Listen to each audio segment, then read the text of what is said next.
ternyata Ibu Siti niku menyatakan boten lah. Nak menyatakan boten nggih.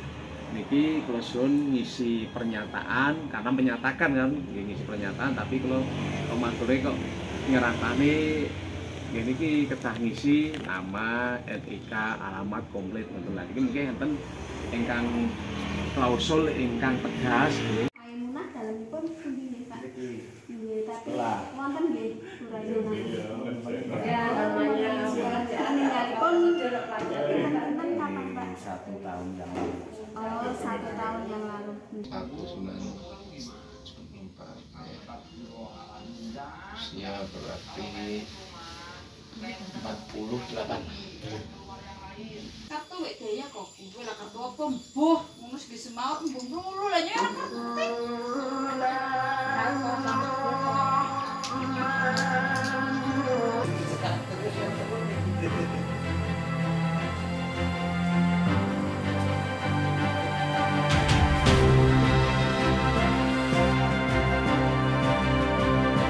Pada Jumat 14 Oktober 2022, KPU RI mengumumkan hasil verifikasi administrasi partai politik calon peserta pemilu 2024. 18 parpol dinyatakan memenuhi syarat.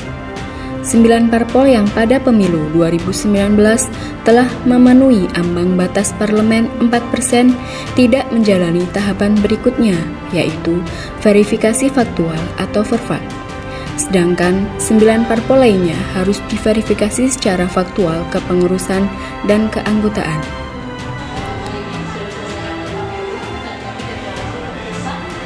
Verfak kepengurusan dilakukan baik di tingkat pusat, provinsi, dan juga kabupaten kota, sedangkan verfak keanggotaan parpol dilakukan oleh KPU kabupaten kota. Verifikasi faktual dilaksanakan dengan meneliti dan mencocokkan kebenaran dokumen persyaratan dengan objek di lapangan.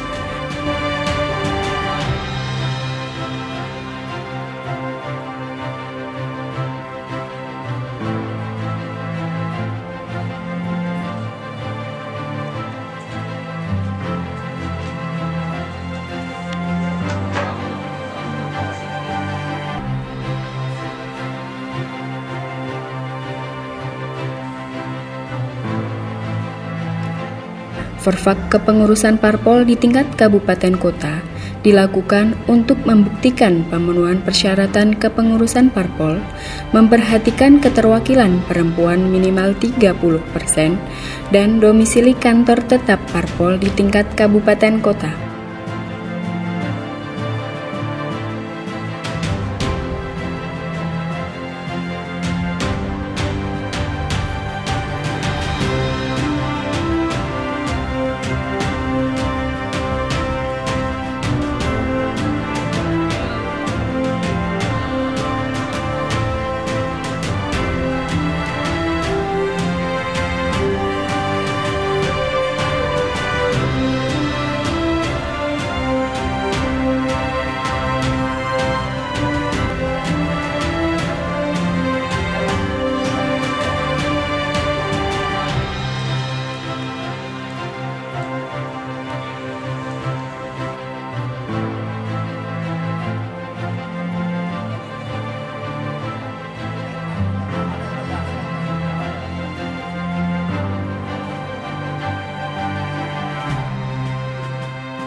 Ayo jalan.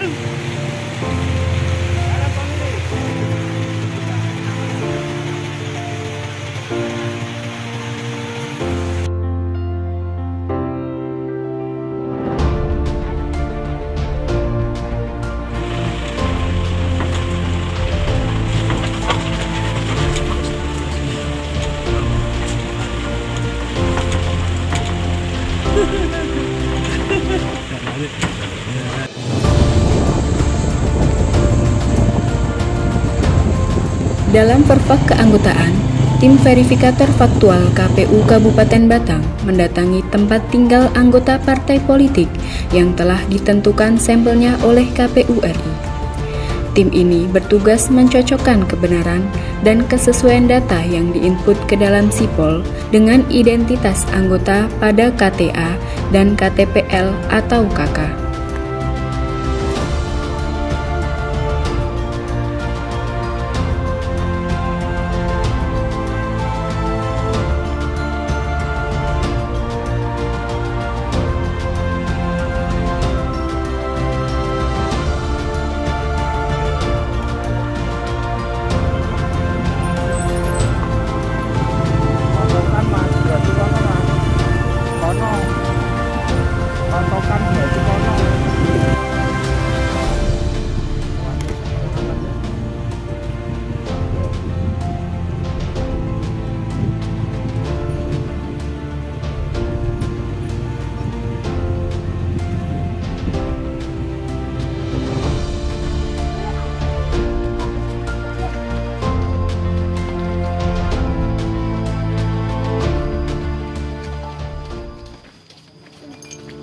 Pada verifikasi faktual partai politik pun dilaksanakan pada tanggal 16 Oktober sampai dengan 14 November 2022.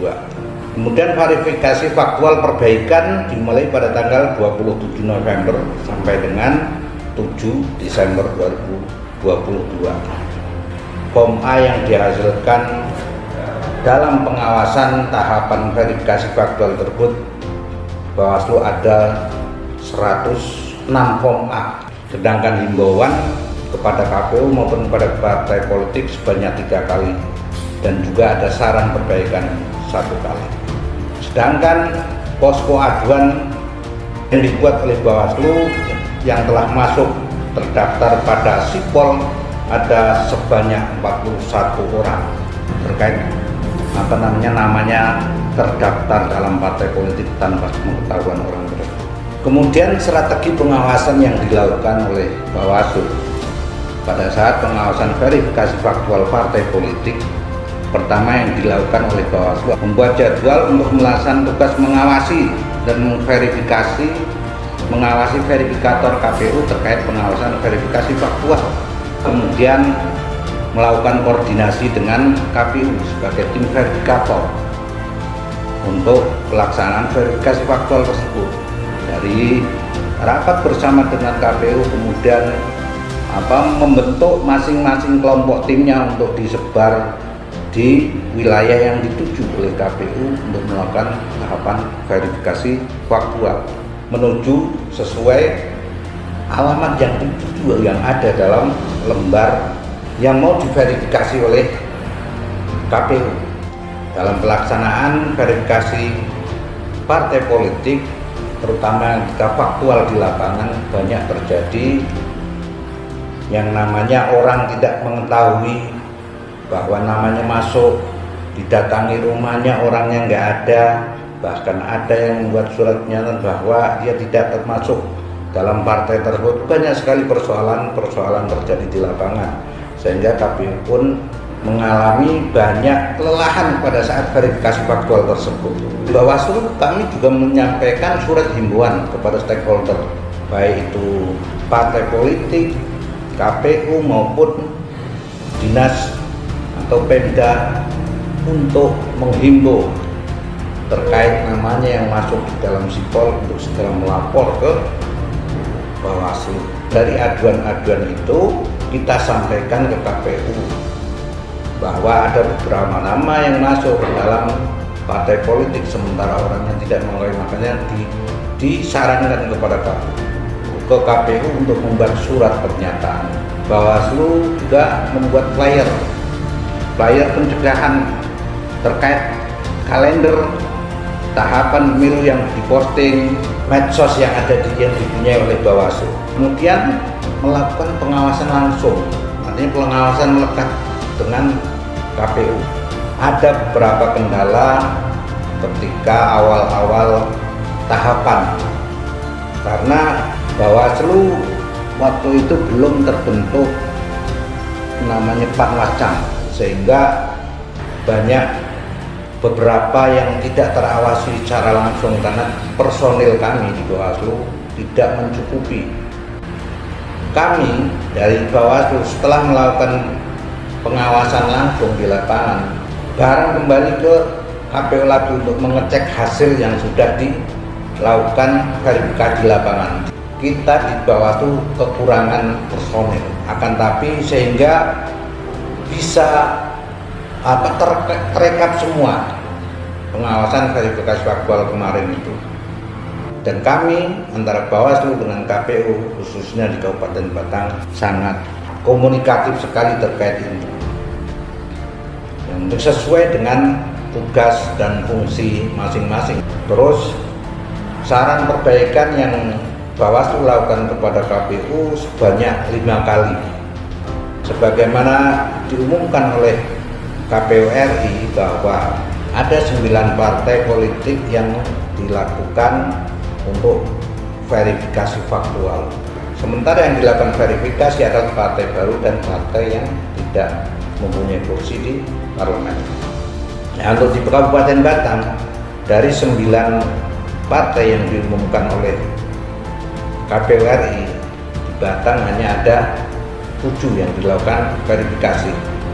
Karena diketahui di Kabupaten Batang, Partai Umat dan Partai Garuda tidak ada alamat kantor pengurus cabang yang tidak ditemukan dan tidak ada, sehingga di Batang pada saat verifikasi faktual ada, kalau dihitung secara nasional berarti ada 16 partai politik.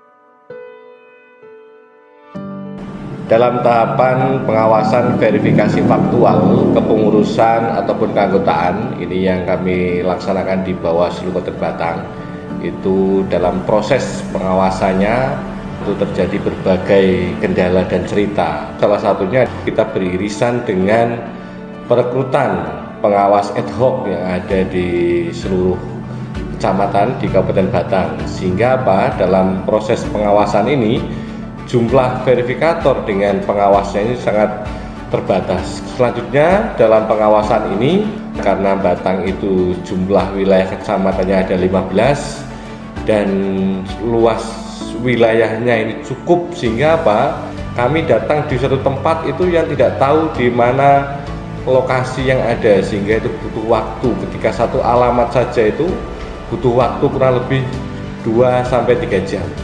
Walaupun hari ini sudah ada GPS untuk mencari sebuah lokasi, tapi karena di dalam sebuah RW saja, kalau di desa itu tidak ada nomor rumah dan sebagainya, sehingga kita butuh waktu untuk bertanya kepada masyarakat. Ini cukup waktu yang panjang untuk mencari satu alamat saja. Yang selanjutnya, bahwa kami ketika turun di lapangan itu, tim kami walaupun kami sudah memakai identitas baik verifikator ataupun pengawas pemilu, banyak sekali masyarakat yang notabene itu kami adalah pendataan bantuan, sehingga setiap kami datang di suatu alamat itu banyak masyarakat yang nimbrung berduyun-duyun datang untuk memberikan informasi atau meminta datanya itu ikut didata. Karena dikiranya adalah kami itu pendata untuk penerima bantuan. Ada cerita salah satu tempat itu kami karena namanya itu terdaftar dan orangnya itu sudah meninggal, sehingga seakan-akan ada pengakuan bahwa orangnya masih hidup. Karena dikiranya kita akan memberikan bantuan. Selanjutnya KPU telah mengeluarkan surat edaran adanya 3 metode. Yang pertama adalah dilaksanakan dengan hadir ke sesuai alamat masing-masing. Yang kedua adalah dihadirkan ke kantor, baik tingkat kantor kabupaten maupun di kecamatan atau di wilayah di desa atau istilah lainnya. Yang ketiga adalah melalui video call, dan yang terakhir adalah melalui video, pengiriman video. Pada suatu malam kami ditelepon atau dihubungi oleh KPU bahwa di hari terakhir KPU itu kan memberikan pelayanan sampai dengan pukul 00, sehingga pada malam itu salah satu partai itu datang ke kantor KPU untuk menyerahkan video rekaman anggota partai politik yang tidak dapat ditemui oleh KPU ataupun tidak bisa dihadirkan di kantor KPU, sehingga KPU membutuhkan Bawaslu dalam rangka pengawasan yang pertama. Yang kedua adalah karena di regulasi tidak ada aturan bahwa verifikasi faktual keanggotaan baik dikumpulkan ataupun di video call dan menggunakan rekam adalah di kantor KPU, sehingga malam itu kami merekomendasikan kepada partai politik dan KPU untuk melaksanakan verifikasi faktual keanggotaan itu berada di kantor partai politik, sehingga malam itu kurang lebih pukul 9 malam kami Bawaslu, KPU dan partai politik menyaksikan bersama video pernyataan dari anggota partai politik yang tidak bisa ditemui oleh KPU, tidak bisa di video call oleh peserta pemilu, dan tidak dapat dihadirkan oleh peserta pemilu di kantornya sehingga menggunakan rekaman. Ini beberapa cerita yang kami laksanakan pada saat pengawasan verifikasi faktual, waktu yang cukup panjang dari verifikasi faktual sampai dengan verifikasi faktual perbaikan. Yang saya persiapkan pada saat pengawasan verifikasi faktual itu pertama kita jaga kondisi badan dulu. Selain kita harus menyiapkan fisik, kita juga harus membawa bekal, yaitu alat kerja pengawasan yang mana kita harus bekerja untuk mengawasi tim verifikator yang turun ke lapangan. Tentunya kita juga harus paham dan tahu bagaimana aturan-aturan yang dipegang dalam verifikasi faktual.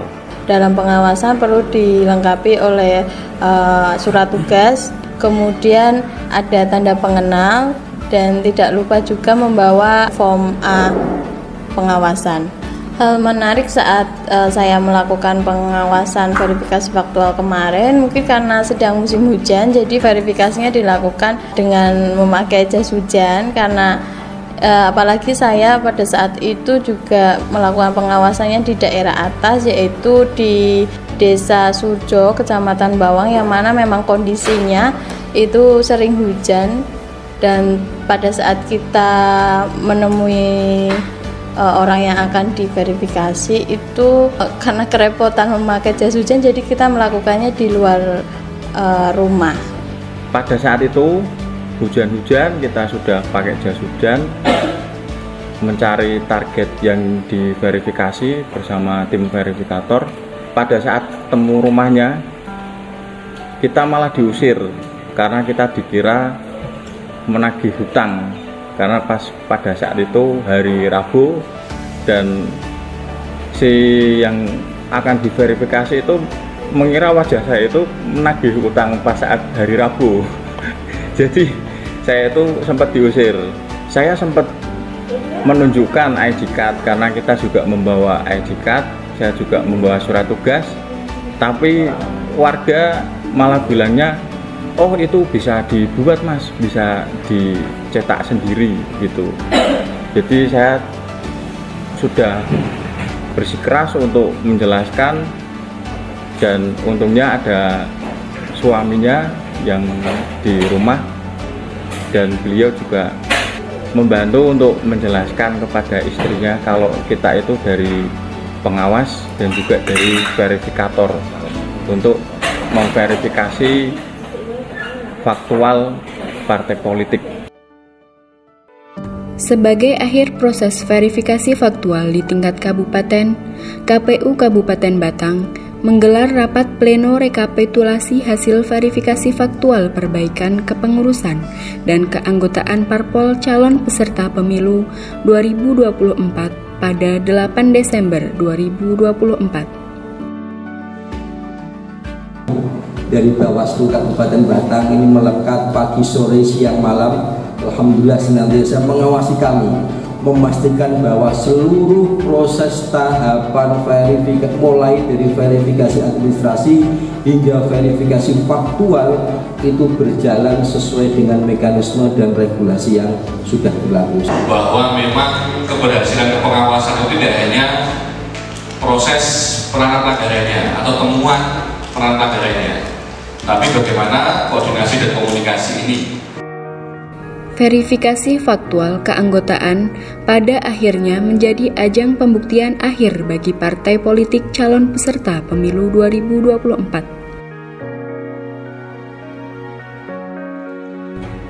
Dalam prosesnya, tak sedikit masyarakat yang mengaku tak tahu menahu mengapa namanya tercantum sebagai anggota parpol. Namun, juga tak jarang masyarakat yang dengan gembira mengakui dirinya sebagai anggota partai politik tertentu. Apapun itu, parpol telah melewati proses pendaftaran sesuai mekanisme yang berlaku untuk menjadi calon kontestan pemilu 2024, sekaligus calon penerima mandat dari rakyat Indonesia.